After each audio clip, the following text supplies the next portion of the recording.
ಪತಿ ಹಾಗೂ ಮಗುವನ್ನ ಕೊಂದ ಪ್ರಕರಣದ ಬಿಗ್ ಅಪ್ಡೇಟ್ ಸಿಗ್ತಾ ಇದೆ. ಕೊಲೆಗೂ ಮುನ್ನ ಬಿಗ್ ಬಾಸ್ ಅಗ್ನಿ ಪರೀಕ್ಷೆ ನೋಡ್ತಾ ಇದ್ದ ತಂದೆ ಮಗ.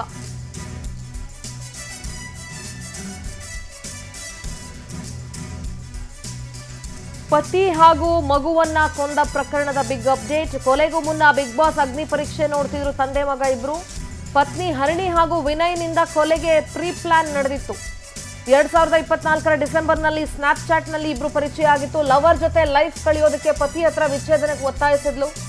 ಸಂಸಾರದಲ್ಲಿ ಸಾಮರಸ್ಯ ಇರಲಿಲ್ಲ. 2 ವರ್ಷದಿಂದ ಬೇರೆ ಬೇರೆ ರೂಮಲ್ಲಿದ್ರು. 15 ದಿನಗಳ ಹಿಂದೆ ಸೋಲದೇವನಹಳ್ಳಿ ಠಾಣೆಗೆ ಹೋಗಿದ್ದ ಅಭಿನಂದನ್. ಪತಿ ಹಾಗೂ ಮಗುವನ್ನ ಕೊಂದಂತಹ big and major update power TV ನಿಮಗೆ ನೀಡ್ತಾ ಇದೆ.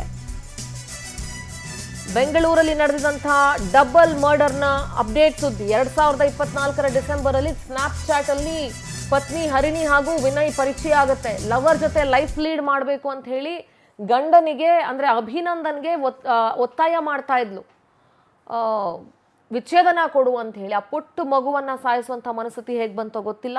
ಹೆಂಡತಿ ಯಾರ ಹತ್ರ ಮಾತಾಡ್ತಾ ಇದ್ದಾಳೆ ಅಂತ CDR ಕೇಳಿದ್ದ ಗಂಡ. ಸಂಬಂಧಗಳಲ್ಲಿ ನಂಬಿಕೆನೇ ಇಲ್ಲ. There is no trust between any kind of relationship. ಈ ಸಂಬಂಧ ಪ್ರತಿನಿತ್ಯ ಅಭಿನಂದನ್ ಮತ್ತು ಹರಿಣಿ ಮಧ್ಯೆ ಜಗಳ ಆಗ್ತಾನೆ ಇತ್ತು. ಕಳೆದ ಶುಕ್ರವಾರ ಕೂಡ ಇಬ್ಬರ ನಡುವೆ ಕಿರಿಕಾಗಿ ಪತ್ನಿಗೆ ಪತಿ ಹಲ್ಲೆ ಮಾಡಿದ್ದ.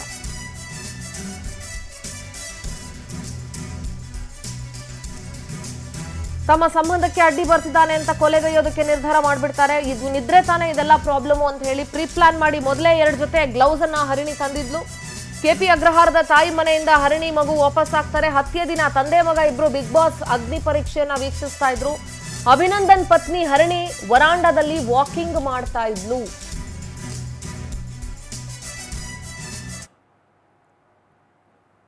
ತನ್ನ ಲವರ್ ಜೊತೆ ಲೈಫ್ ಲೀಡ್ ಮಾಡೋದಕ್ಕೆ ಗಂಡ ಮತ್ತು ಮಗು ಇಬ್ರೂ ಕೂಡ ಸಮಸ್ಯೆ ಅಂತ ಅಂದ್ಕೊಂಡಂತ ಹರಿಣಿ ಮತ್ತು ಆರೋಪಿ ವಿನಯ್ ಇಬ್ರು ಸೇರಿ ಅವ್ರನ್ನ ಮುಗಿಸ್ಬಿಡ್ತಾರೆ. ರಾತ್ರಿ 11ಕ್ಕೆ ವಿನಯ್ ಎಂಟ್ರಿ ಕೊಡ್ತಾನೆ. ಕಾರ್ ಶೆಡ್ ನಲ್ಲಿ ಬಚ್ಚಿಡಿಸಿದ್ಲು ವಿನಯ್ನ ಹರಿಣಿ. ಕಾರ್ ಶೆಡ್ ನಲ್ಲಿ ಇರು ಅಂತ ಹೇಳಿರ್ತಾಳೆ. ಇದಕ್ಕೂ ಮೊದಲು ಭಾನುವಾರವೇ CCTVಯನ್ನ ಆಫ್ ಮಾಡಿದ್ಲು ಹರಿಣಿ. 11:30ಕ್ಕೆ ಪತಿ ಮಲಗಿದಾಗ ಹರಿಣಿ ರೂಮ್ಗೆ ವಿನಯ್ ಎಂಟ್ರಿ ಕೊಟ್ಟಿದ್ದ. ಪತಿ ಪತ್ನಿ ಪ್ರತ್ಯೇಕವಾಗಿ ಮಲಗ್ತಾ ಇದ್ರು. 3 ಸಲ ಬಂದು ಚೆಕ್ ಮಾಡಿದ್ಲು, ಗಂಡ ಎದ್ದಿದಾನ ಮಲಗಿದಾನ ಅಂತ. ಹರಿಣಿ ರೂಮ್ಗೆ ವಿನಯ್ ಎಂಟ್ರಿ ಕೊಡ್ತಾನೆ. ಏಕೆಂದ್ರೆ ಹರಿಣಿ ಮತ್ತು ಅಭಿನಂದನ್ ಇಬ್ರು ಬೇರೆ ಬೇರೆಯಾಗಿ ಮಲಗ್ತಾ ಇದ್ರು. 12:30ಕ್ಕೆ ಗ್ಲೌಸ್ ಬಳಸಿ ಅಭಿನಂದನ್ ಕುತ್ತಿಗೆಯನ್ನ ಒತ್ತಿ ಹಿಡಿದಿದ್ದ ವಿನಯ್. ಪತ್ನಿ ಹರಿಣಿ ಗಂಡನ ಕಾಲನ್ನ ಒತ್ತಿ ಹಿಡಿದಿದ್ಲು. ಬಳಿಕ ಇಬ್ರು ಸೇರ್ಕೊಂಡು ಜೀವ ತೆಗೆದು ಬಿಡ್ತಾರೆ. ಆ ಶಬ್ದಕ್ಕೆ ಮಗು ಎದ್ದಾಗ ಸ್ವತಃ ತಾಯಿನೇ ಮಗುವನ್ನ ಉಸಿರುಗಟ್ಟಿಸಿ ಸಾಯಿಸಿ ಬಿಡ್ತಾಳೆ. ಸದ್ಯ ವಿನಯ್ ಹಾಗೂ ಹರಿಣಿಯನ್ನ ಪೊಲೀಸರು ಬಂಧಿಸಿದ್ದಾರೆ. ಮನೆಯಲ್ಲಿ ಆಗಿದಂತಹ ರಕ್ತದ ಕಲೆಗಳನ್ನ ಕೂಡ ಆರೋಪಿಗಳು ಅಳಿಸಿ ಹಾಕ್ಬಿಟ್ಟಿದ್ರು. ಹೇಗ್ರಿ ಮನ್ಸು ಬರುತ್ತೆ ಕುತ್ತಿಗೆ ಹಿಡ್ಕೊಂಡು ಕಾಲು ಹಿಡ್ಕೊಂಡು ಸಾಯಿಸಕ್ಕೆ? ನಮ್ಮ ಪ್ರತಿನಿಧಿ ವೆಂಕಟೇಶ್ ನೇರ ಸಂಪರ್ಕದಲ್ಲಿ ಜಾಯ್ನ್ ಆಗ್ತಾ ಇದ್ದಾರೆ. ವೆಂಕಟೇಶ್, ಪ್ರತಿ ಸಲ ಇಂಥ ಸುದ್ದಿಗಳನ್ನು ನೋಡಿದಾಗ ಅಯ್ಯೋ ಬಿಡು ಎಷ್ಟೋ ನಡೆದಿದೆಯಲ್ಲ ಅಂತ ಅಂದ್ಕೊಂಡ್ರು ಪ್ರತಿ ಸಲ ನೋಡಿದಾಗಲೂ ಸಿಕ್ಕಾಪಟ್ಟೆ ಶಾಕ್ ಆಗುತ್ತೆ. ಅಂದರೆ ಇಂಥ ಐಡಿಯಾಗಳು ಎಲ್ಲಿಂದ ಬರ್ತವೆ? ಇಂಥ ಮನಸ್ಥಿತಿಗೆ ಯಾಕೆ ಇಂದಿನ ಗಂಡಸರಾಗ್ಲಿ ಹೆಂಗಸರಾಗ್ಲಿ ಹೋಗ್ತಿದ್ದಾರೆ ಗೊತ್ತಾಗ್ತಿಲ್ಲ. ಅತ್ಯಂತ ಶ್ರೇಷ್ಠ ಸಂಬಂಧ ಗಂಡ ಹೆಂಡತಿ ಸಂಬಂಧ ಅಂತೀವಿ, ಆದರೆ ಅತಿ ಹೆಚ್ಚು ಕೊಲೆ ನಡೀತಾ ಇರೋದು ಗಂಡ ಹೆಂಡತಿಯ ನಡುವೆ. ಈ ಪ್ರತ್ಯೇಕ ಪ್ರಕರಣದ ಬಗ್ಗೆ ಮಾತಾಡೋದಾದ್ರೆ ವೆಂಕಟೇಶ್. ಹೌದು ಸಿಂಧೂರ, ಏನಂದರೆ ನಿನ್ನೆ ಈ ಒಂದು ಅನುಮಾನಾಸ್ಪದ ರೀತಿಯಲ್ಲಿ ಸಾವನ್ನಪ್ಪಿದ್ದಂತಹ ಮಗ ಮತ್ತು ತಂದೆ ವಿಚಾರಕ್ಕೆ ಸಂಬಂಧಪಟ್ಟಂತೆ ಪೊಲೀಸರು ಒಂದು ಕೊಲೆ ಪ್ರಕರಣವನ್ನು ದಾಖಲಿಸಿಕೊಳ್ತಾರೆ. ಆಗ ಹೆಂಡತಿಯನ್ನು ಕೂಡ ವಶಕ್ಕೆ ಪಡೆದು ವಿಚಾರಣೆ ಮಾಡಿದಂಥ ವೇಳೆಯಲ್ಲಿ ಇಡೀ ದಿನ ಕೂಡ ಆಕೆ ಯಾವುದೇ ರೀತಿಯಾದಂಥ ಉತ್ತರವನ್ನು ಕೊಡಲ್ಲ. ಪೊಲೀಸರು ತಮ್ಮದೇ ಒಂದು ರೀತಿಯಲ್ಲಿ ವಿಚಾರಣೆ ಮಾಡಿದಂಥ ವೇಳೆಯಲ್ಲಿ ಆಗ ಅಸಲಿ ಸತ್ಯವನ್ನು ಹೊರಗಡೆ ಹೇಳುವಂಥದ್ದು. 2024 ಡಿಸೆಂಬರಲ್ಲಿ ಈ ಆರೋಪಿ ವಿನಯ್ ಜೊತೆ ಸ್ನ್ಯಾಪ್ಚಾಟ್ನಲ್ಲಿ ಈ ಹರಿಣಿಗೆ ಪರಿಚಯ ಆಗುತ್ತೆ. ಅದಾದ ಬಳಿಕ ಕೂಡ ಇಬ್ಬರು ಸಾಕಷ್ಟು ಬಾರಿ ಸುತ್ತಾಟವನ್ನು ಮಾಡಿರ್ತಾರೆ, ಓಡಾಟವನ್ನು ಕೂಡ ಮಾಡಿರ್ತಾರೆ. ಈ ವಿಚಾರ ಗಂಡನಿಗೆ ಗೊತ್ತಾಗಿ ಜಗಳ ಆಗಿರುತ್ತೆ. ಆಗ ಆತ ಕಂಪ್ಲೇಂಟ್ ಕೊಡೋದಕ್ಕೆ ಮುಂದಾಗ್ತಾನೆ. ಆದರೆ ಈತನ ವಿರುದ್ಧವೇ ಒಂದು ಕಂಪ್ಲೇಂಟನ್ನು ಕೊಟ್ಟು ಅವರು ಮನೆ ಬಿಟ್ಟು ಹೋಗಿರ್ತಾರೆ. ಇದು ಎಲ್ಲದಕ್ಕೂ ಕೂಡ ಆಕೆಯ ತಾಯಿಯೇ ಸಾಥ್ ಕೊಟ್ಟಿರ್ತಾರೆ, ಅಂದರೆ ಹರಿಣಿಯ ತಾಯಿ. ದಾದ ಬಳಿಕ ಹೋಗಿ ಮತ್ತೆ ಮಗನಿಗೋಸ್ಕರ ಆಗಿ ಈ ತಂದೆ ಕೂಡ ಈ ಹೆಂಡತಿಯ ಜೊತೆ ರಾಜಿಯನ್ನು ಮಾಡಿಕೊಂಡು ಮನೆಗೆ ಕರ್ಕೊಂಡು ಬರ್ತಾರೆ. ಹೀಗೆ ಇರಬೇಕಾದ್ರೂ ಕೂಡ ಆತ ಹೇಳ್ತಾನೆ, ನಿನ್ನ ಒಂದು ನಡವಳಿಕೆ ಸರಿಯಾಗೋವರೆಗೂ ಕೂಡ ನಾವಿಬ್ಬರು ದೂರನೇ ಇರೋಣ, ಪ್ರತ್ಯೇಕವಾಗಿರೋಣ, ಆದರೆ ಮಗುಗೋಸ್ಕರ ಜೀವನ ಮಾಡೋಣ ಅಂತ ಹೇಳಿ ದೊಡ್ಡವರನ್ನು ಕೂಡ ಒಪ್ಪಿಸಿ ಆತ ಇರ್ತಾನೆ. ಹೀಗೆ ಇರಬೇಕಾದ್ರೆ ಈಕೆಗೆ ಎಲ್ಲೋ ಒಂದು ಕಡೆ ಗಂಡ ಅಡ್ಡಿ ಆಗ್ತಾ ಇದ್ದಾನೆ ಅನ್ನೋಂಥ ಒಂದು ಮನಸ್ಥಿತಿ ಬರುತ್ತೆ. ಆಗ ಗಂಡನ ಗಂಡನನ್ನು ಕೊಲೆ ಮಾಡೋದಕ್ಕೂ ಕೂಡ ಆರೋಪಿ ಈ ವಿನಯ್ನ ಜೊತೆ ಸೇರಿ ಪ್ಲಾನನ್ನು ಮಾಡ್ತಾರೆ.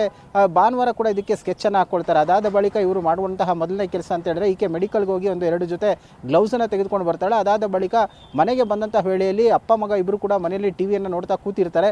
11:30 ಕೂಡ ಇಬ್ಬರು ಕೂಡ ಓಡಾಟವನ್ನು ಮಾಡ್ತಾರೆ. 11:30ಕ್ಕೆ ಈ ಆರೋಪಿ ಏನಿದ್ದಾನೆ ವಿನಯ್ ಎಂಟ್ರಿಯನ್ನು ಕೊಡ್ತಾನೆ. ಆಗ ಗಂಡ ಇನ್ನೂ ಮನಗಿಲ್ಲ, ನೀನು ಹೊರಗಡೆ ಇರು ಅಂತ ಹೇಳಿ ಕಾರ್ ಶೆಡ್ನ ಬಳಿ ಕೂಡ ಆತನನ್ನು ಅಡಗಿಸಿ ಇಡ್ತಾಳೆ. ಗಂಡ ಮತ್ತು ಮಗ ಇಬ್ಬರು ಹೋಗಿ ಊಟ ಮಾಡಿ ಮನ್ಕೊಂಡಿರ್ತಾರೆ. ಆಗ ಸುಮಾರು 3 ಸಾರಿ ಹೋಗಿ ನೋಡ್ತಾಳೆ ಗಂಡ ಮನಗಿದ್ದಾನ ಇಲ್ವಾ ಅಂತ ಹೇಳಿ. ಮನಗಿದ್ದಾನೆ ಅಂತ ಹೇಳಿದಾಗ ಕನ್ಫರ್ಮ್ ಆಗ್ತಿದ್ದಂತೆ ಆರೋಪಿಯನ್ನು ಕರ್ಕೊಂಡು ಹೊರಗಡೆ ಹೋಗ್ತಾಳೆ. ಹೋದಂಥವಳು ಈ ಕೈಯಲ್ಲಿ ಗ್ಲೌಸನ್ನು ಧರಿಸಿ ಇಬ್ಬರು ಕೂಡ ಆತನ ಮೇಲೆ ಮೂಗನ್ನು, ಈ ಆರೋಪಿ ವಿನಯ್ ಏನಿದ್ದಾನೆ ಆತ ಏನು ಕುತ್ತಿಗೆ ಭಾಗವನ್ನು ಹದಿಮಿ ಹಿಡ್ಕೊಳ್ತಾನೆ. ಹಿಂದೆಗಡೆ ಈಕೆ ಕಾಲನ್ನು ಹಿಡ್ಕೊಂಡಿರ್ತಾಳೆ. ಆತ ಒದ್ದಾಟವನ್ನು ಮಾಡ್ತಾಳೆ. ಆಗ ಹಲ್ಲೆಯನ್ನು ಕೂಡ ಮಾಡ್ತಾರೆ. ಅದಾದ ಬಳಿಕ ಆತ ಪ್ರಜ್ಞೆ ತಪ್ಪಿದಂತಹ ವೇಳೆಯಲ್ಲಿ ಮಗನಿಗೆ ಕೂಡ ಎಚ್ಚರಿಕೆ ಆಗುತ್ತೆ. ಇದ್ದಂತಹ ವೇಳೆಯಲ್ಲಿ ಮಗ ಎಲ್ಲಿ ನೋಡ್ರೆ ತನ್ನ ಮೇಲೆ ಈ ಒಂದು ಕೃತ್ಯನ ಹೇಳ್ತಾನೆ ಅಂತ ಹೇಳಿ ಸ್ವತಃ ಈಕೆ ಜನ್ಮ ಕೊಟ್ಟ ತಾಯಿಯೇ ಒಂದು ಮಗುವನ್ನು ಕುತ್ತಿಗೆ ಇಸ್ಕಿ ಸಾಯಿಸ್ತಾಳೆ. ಅದಾದ ಬಳಿಕ ಗ್ಲೌಸನ್ನು ತೆಗೆದು CCTV ಆಫನ್ನು ಕೂಡ ಮಾಡಿರ್ತಾರೆ. ಅಂದರೆ ಈ ಆರೋಪಿ ಬಂದು ಹೋಗುವಂಥದ್ದು ಕೂಡ ಗೊತ್ತಾಗಬಾರ್ದು ಅನ್ನೋಂಥ ಕಾರಣಕ್ಕೆ. ಎಲ್ಲ ಕೃತ್ಯ ಆದ ನಂತರ ಆರೋಪಿ ಕೂಡ ಎಸ್ಕೇಪ್ ಆಗ್ತಾನೆ. ಇದೆಲ್ಲ ಆದ ನಂತರ ಈಕೆ ಹೋಗಿ ಮನೆಯಲ್ಲಿ ರೂಮಲ್ಲಿ ತಾನಾಗಿ ಮನಗ್ತಾಳೆ. ಬೆಳಗ್ಗೆ ಎದ್ದು ಹೊರಗಡೆ ಬಂದು ನೀರು ಹಾಕಬೇಕು ಅಂತ ಹೇಳಿ ಮುಂದಾಗ್ತಾರೆ. ಇದೆಲ್ಲದಕ್ಕೂ ಮುಂಚೆ ಕೆಲವೊಂದಷ್ಟು ರಕ್ತದ ಕಲೆಗಳಾಗಿದ್ದರೆ ಬಟ್ಟೆಗಳನ್ನೆಲ್ಲ ಕೂಡ ಒರೆಸಿರ್ತಾರೆ ಮತ್ತು ಇಬ್ಬರಿಗೂ ಕೂಡ ಬಟ್ಟೆಯನ್ನು ಕೂಡ ಬದಲಾಯಿಸಿರ್ತಾಳೆ ಈಕೆ, ಯಾವುದೇ ರೀತಿಯಾದಂಥ ಅನುಮಾನ ಬರಬಾರ್ದು ಅಂತ ಹೇಳಿ. ಸೊ ಎಲ್ಲೋ ಒಂದು ಕಡೆ ಪೊಲೀಸರಿಗೂ ಈ CCTVಯನ್ನು ಆಫ್ ಮಾಡಿರುವಂಥದ್ದಕ್ಕೆ ಡೌಟ್ ಬರುತ್ತೆ. ತಮ್ಮದೇ ಒಂದು ರೀತಿಯಲ್ಲಿ ಈ ವಿಚಾರಣೆಯನ್ನು ಮಾಡಿದಂಥ ಸಂದರ್ಭದಲ್ಲಿ ಕೂಡ ಈ ಆರೋಪಿ ಮಾಡಿರುವಂಥ ಕೃತ್ಯವನ್ನು ಒಪ್ಕೊಂಡಿರುವಂತಹದ್ದು. ನೀವು ಹೇಳಿದಂಗೆ ಗಂಡ ಹೆಂಡತಿಯ ಸಂಬಂಧ ತುಂಬ ಶ್ರೇಷ್ಠವಾದದ್ದು. ಆದರೆ ಇತ್ತೀಚಿನ ದಿನಗಳಲ್ಲಿ ಈ ರೀತಿಯಾದಂಥ ಒಂದು ಅಕ್ರಮ ಸಂಬಂಧಗಳಿಗೆ ಸಾಕಷ್ಟು ಕೊಲೆ ಆಗ್ತಾ ಇರುವಂಥದ್ದು ಮತ್ತು ಇದರ ಮಧ್ಯದಲ್ಲಿ ಈ ಅಮಾಯಕ ಜೀವ ಮಕ್ಕಳನ್ನು ಬಲಿ ಕೊಡ್ತಾ ಇರುವಂಥದ್ದು ಮತ್ತೊಂದು ದುರಂತ ಅಂತಲೇ ಹೇಳಬಹುದು. Sindhura. All right Venkatesh, thank you ನಿಮ್ಮೆಲ್ಲ ಡೀಟೇಲ್ಸ್ಗಾಗಿ.